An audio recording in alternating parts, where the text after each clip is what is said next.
మీరు చూస్తున్నారు ఎంత ఎంత ఎక్కింది అహంకారం నెత్తికి అంటే మొన్న మీరు చూసిండ్రు ఢిల్లీలో ఇండియా టుడే అని ఒక టీవీ ఆడ చర్చ పెట్టింది రేవంత్ రెడ్డి వేయండు పోతే అక్కడ అడిగినరు వాళ్ళు ఏం సార్ నువ్వు ఎవరిని పడితే వాళ్ళని జైల్లో పెడుతున్నావట ఏం సంగతి అంటే నేను ఎవరిని పెట్టినా అన్నాడు మరి లగచర్ల రైతులను పెట్టినావు కదా 30-40 రోజులకి వెళ్ళి వాళ్ళు ఉన్నారు కదా అంటే వాళ్ళు కొట్టినరు కలెక్టర్ని కొట్టినరు మాట్లాడతాడు కలెక్టర్ ఏమో నన్ను ఎవడు కొట్టలేదని చెప్తాడు కలెక్టర్ ఏమో నా దాడే జరగలేదు కొట్టనే లేదు ఎవడని కలెక్టర్ చెప్తాడు కానీ రేవంత్ రెడ్డి మాత్రం కొట్టినరు అని చెప్తా ఉన్నాడు నేను ఒక్క మాట అడుగుతున్నా దయచేసి మీరు గుర్తుపెట్టుకోండి ఒక లగచర్లలో రైతులనే కాదు ఇలా సోషల్ మీడియాలో పోస్టులు పెట్టే పిల్లలకు ఎస్ఐలు ఫోన్ చేస్తున్నారు సిఐలు ఫోన్ చేస్తున్నారు డిఎస్పీలు ఫోన్ చేస్తున్నారు నేను చెప్పేది కరెక్టేనా ఫోన్ చేసి బెదిరిస్తున్నారు ఎందుకు బిడ్డ మీకు లోపల పెడతాం కేసులు పెడతాం లోపలేస్తాం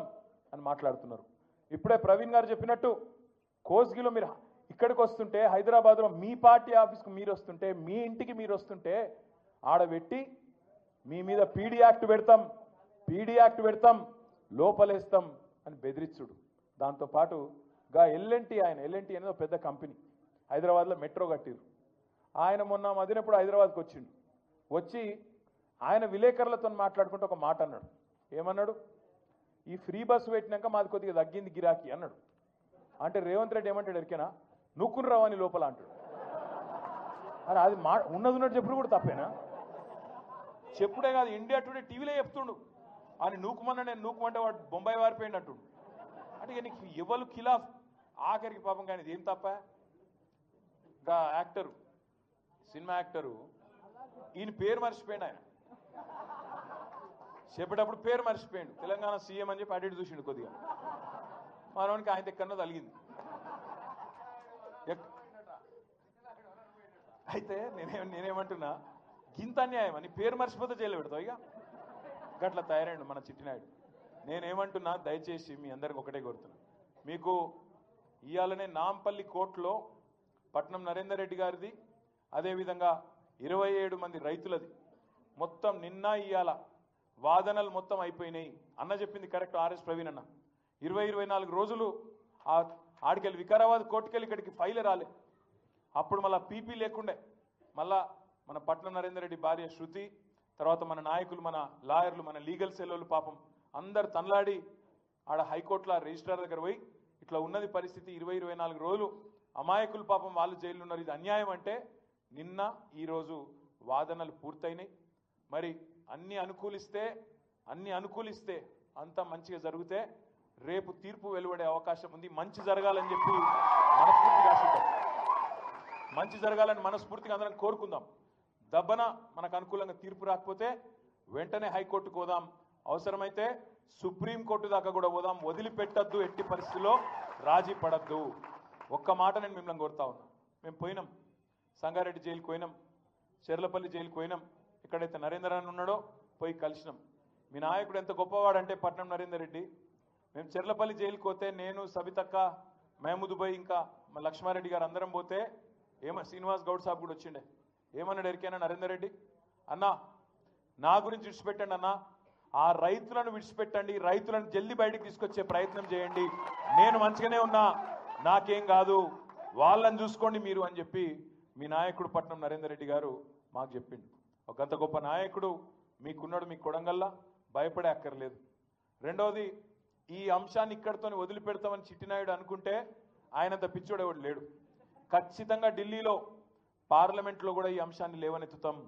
రాజ్యసభలో కూడా మన గొంతు విప్పుతాం మిగతా వాళ్ళు కలిసి రాకపోవచ్చు గాక బీజేపీ వాళ్ళు మాట్లాడరు ఇంకొకడు మాట్లాడాడు కాంగ్రెస్ వాడు ఎవడు మాట్లాడాడు ఎవరు మాట్లాడకపోయినా తప్పకుండా కేసీఆర్ గారి దండుగా కేసీఆర్ గారి దళంగా తెలంగాణ గలంగా మనమే మాట్లాడతాం మనమే కొట్లాడతాం ఇక్కడ లగచర్ల బిడ్డలకు న్యాయం జరిగేంత వరకు వదిలిపెట్టమనే మాట కూడా నేను విజ్ఞప్తి చేస్తా ఉన్నా ఇంకొక మాట కూడా మీకు తప్పకుండా ఈ సందర్భంగా నేను చెప్పాలి వాళ్ళు రేవంత్ రెడ్డి హుంకరిస్తున్నాడు వాళ్ళ అన్నగాడు తిరుపతి రెడ్డి ఆ మండల కాంగ్రెస్ పార్టీ ప్రెసిడెంటు అందరు కలిసి ఇవాళ ఏం చేస్తున్నారు లెక్కబెట్టి దాడి చేసింది అనుకుంటా ఓ దిక్కు ఆరోపణ చేసుకుంటా అందులో ఆ రోజు నిరసనలో పాల్గొన్న వాళ్ళల్లో కాంగ్రెస్ వాళ్ళు ఉంటేనేమో వాళ్ళని పక్కకు పెట్టిండ్రు వాళ్ళని అరెస్ట్ చేయలే వాళ్ళ మీద మరి ఫోటోలలో వాళ్ళకి స్పష్టంగా కనబడుతున్నా వాళ్ళని ముట్టుకోలే. కానీ మనోళ్ళని తీసుకుపోయి 47 మంది మీద కేసు పెట్టి ఇప్పటికి 27-28 మందిని అరెస్ట్ చేసి ఇంకొక కొంతమందిని కూడా పట్టుకొచ్చే ప్రయత్నం చేస్తున్నారు. ఇంకా మళ్ళీ హుంకరిస్తున్నాడు రేవంత్ రెడ్డి. మీ దెబ్బకు వెనుకకు తగ్గిండు. లగచర్లలో మొదలు ఫార్మా అన్నాడు, ఇప్పుడు ఫార్మా వెనుకకు తీసుకుంటున్నాను ఒక దిక్కు చెప్పి కుడి చేత్తో వెనుకకు తీసుకున్నాడు, ఎడమ చేత్తోని ఇండస్ట్రీ జోన్ అట, ఇండస్ట్రియల్ జోన్ పెడతా, మా కొడంగల్లో పరిశ్రమలు పెడుతుంటే కొంతమంది సన్నాసులు మాట్లాడుతున్నారు అని చెప్పి మొన్న అక్కడెక్కడ మాట్లాడిండు. ఒక దిక్కేమో ఆయన్నే అంటాడు తొండలు గుడ్లు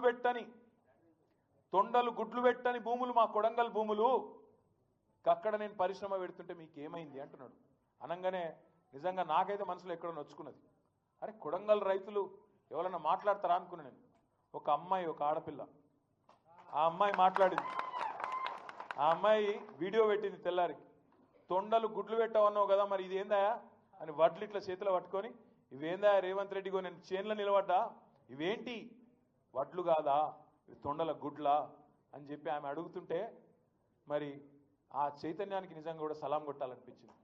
ఇవాళ నేను మీతో మనస్ఫూర్తిగా కోరేది ఒకటే, వాళ్ళ అన్న ఉన్నాడుగా తిరుపతి రెడ్డి అనే ఒక అరాచక శక్తి, పోలీసు వాళ్ళని వేసుకొని అధికారులను వేసుకొని, వాడు మెంబర్ కూడా కాదు కనీసం, వాడేదో పెద్ద పీకుడు గల్లగా తిరుగుతున్నాడు అక్కడ. నేను ఆగది ఇది ఆగది ఇదేం మేము చూస్తాం. ఎవడు నువ్వు చెప్పేందుకు అసలు? నువ్వు వార్డు మెంబర్ కాదు, సర్పంచ్ కాదు, ఎంపీటీసీ కాదు, జెడ్పీటీసీ కాదు, కౌన్సిలర్ కాదు, ఏ పదవి లేదు. నువ్వు వచ్చి అంతు చూస్తాం, మేము ఖచ్చితంగా పెట్టి తీరుతాం, వెనుకకు దగ్గం. అసలు ఎవరు నువ్వు చెప్పేందుకు? ముఖ్యమంత్రి అన్న అయితే ఇక మొత్తం ఆ నియోజకవర్గానికి రారాజా, చక్రవర్త.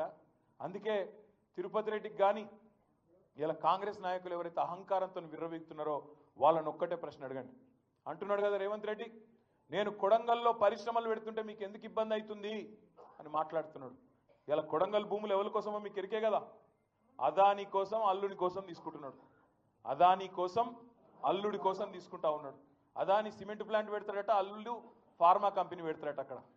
నేను అందుకే మీకు నేను విజ్ఞప్తి చేసేది, తిరుపతి రెడ్డి వచ్చినా కాంగ్రెస్ వాడు ఎవడొచ్చినా వాళ్ళకు ఒక్కటే చెప్పండి, పరిశ్రమలు పెట్టి ఉద్యోగాలు ఇస్తా అంటున్నావు కదా, బాగా ప్రేమ ఉంది కొడంగల్ మీద అంటున్నావు కదా, మరి నీ సొంత నియోజకవర్గం రేవంత్ రెడ్డిది కొడంగల్ కాదు, అక్కడ అచ్చంపేట, కల్వకుర్తి, ఆ ప్రాంతం కల్వకుర్తి తాలూకా.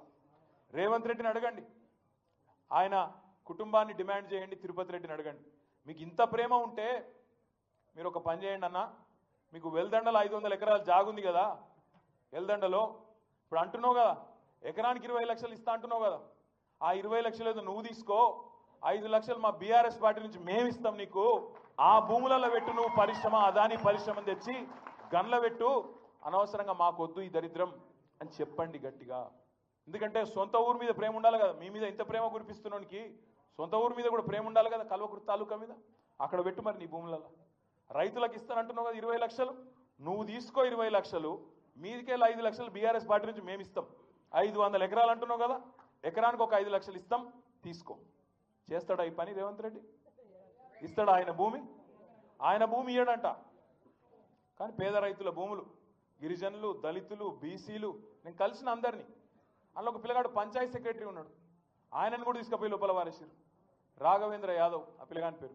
నేను అడిగిన, నువ్వేడికెళ్ళి వచ్చినారో భయ అన్న, నేను డ్యూటీకి పోయినా ఈ ప్రభుత్వమే చెప్పింది కులగణన చేయమని చెప్పింది, నేను ఎక్కడో పక్క మండలంలో పనిచేస్తున్నా, ఊరికి వచ్చినాక సాయంత్రం నన్ను కొంట పోయినారు. అంటే నిన్నెట్లా తీసుకుపోయినరా పోయి అంటే, నేను చూడన్నా ఇక నేను ఆడ పోయి వచ్చినా, అయినా కూడా నన్ను కూడా తీసుకొచ్చిరన్నా అని చెప్పిండు. ఒక ఆయననే కాదు, ఇలా కేవలం దళితులు గిరిజనులే కాదు, విష్ణువర్ధన్ రెడ్డి అని ఒక ఆయన ఉన్నాడు, ఆయనకు కూడా 25 ఎకరాలు 30 ఎకరాల పొలం ఉందంట, ఆయనను కూడా పట్టుకపోయాను. ఈ కులం ఆ కులం అని కాదు, రైతు కులం ఉండదు. ఆ రైతులను ఇవాళ చెరబట్టి, ఆ రైతులను జైల్లో పెట్టి, నేను నా భూమి నేను ఉంచుకుంటా అన్న ఒకే ఒక్క పాపానికి 35 రోజులు జైలా. మరి ఇట్లాంటి దుర్మార్గుని మనం క్షమించొచ్చా? నేను మిమ్మల్ని మనస్ఫూర్తిగా కోరేది ఒకటే, వాళ్ళు నిజంగా పట్నం నరేందర్ రెడ్డి గారు ఇంతమంది మిమ్మల్ని అందరినీ తయారు చేసిండు. నిజంగా ఈ సందర్భంగా పట్నం నరేందర్ రెడ్డి గారికి కూడా ఒకసారి గట్టిగా చప్పట్లతో వారికి మనందరం అభినందనలు చెప్పాలి.